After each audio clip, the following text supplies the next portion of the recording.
We're going to simplify radicals by hand, and then I'm going to show you how to do this with a calculator too. So first off, when we simplify radicals, we want to think about if we can divide out a perfect square from any one of the numbers underneath the radical sign. Okay, so we're going to list the perfect squares. So the square root of 4 would be 2. So if I get a 4 underneath the radical, I can take the square root of 4, and that's going to give me 2. Okay, square root of 9 is 3. Square root of 16 is 4.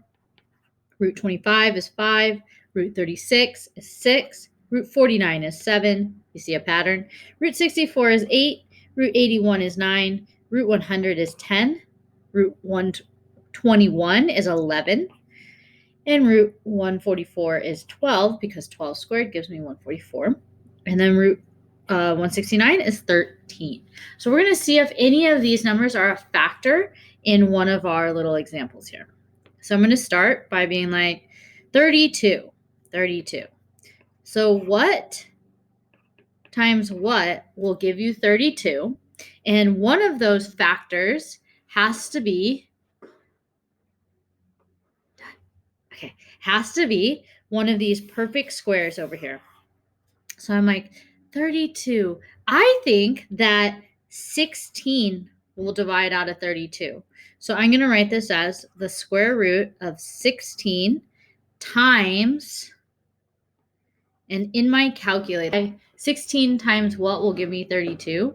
I'm going to take 32 and I'm going to divide that by 16, because I think 16 will go in evenly. And it does. It's a 2. So I get 16 times 2 is the same thing as 32. And if you want to check, you can start 16. 2 times 16.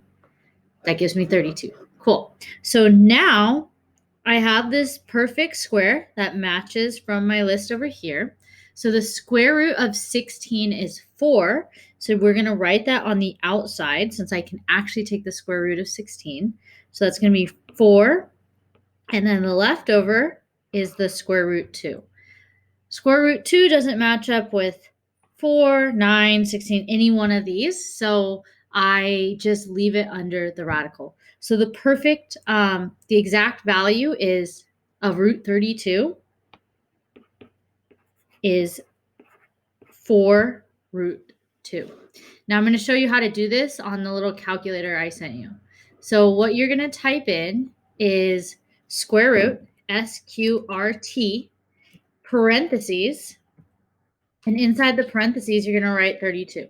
Underneath, it'll show you a picture of the math type that you just typed into the computer. Okay, so root 32, we're going to simplify it, and then it shows you a different way to do the problem.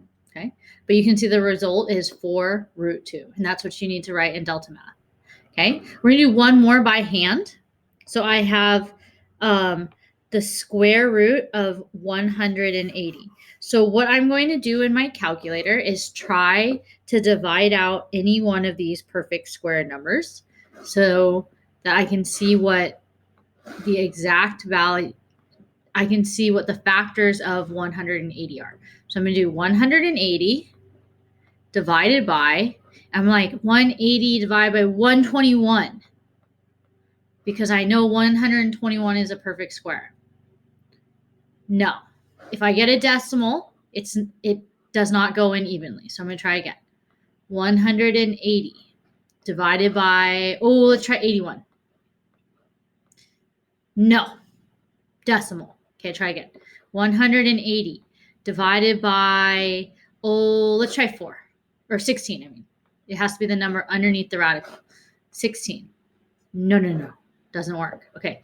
180 divided by, let's try 4. 4 is a good one to start with. 4. 4 and 45. Okay, so I got 180 is equal to the square root of 4 times 45. I know that the square root of 4 is 2, so we write it on the outside. The 45 stays underneath the root. Okay. I'm not done, because 45 actually divides what perfect square will divide out of 45? I'm like, oh, 9. 9 is a perfect square that'll divide out of 45. So I'm going to check. 45 divided by 9 gives me 5.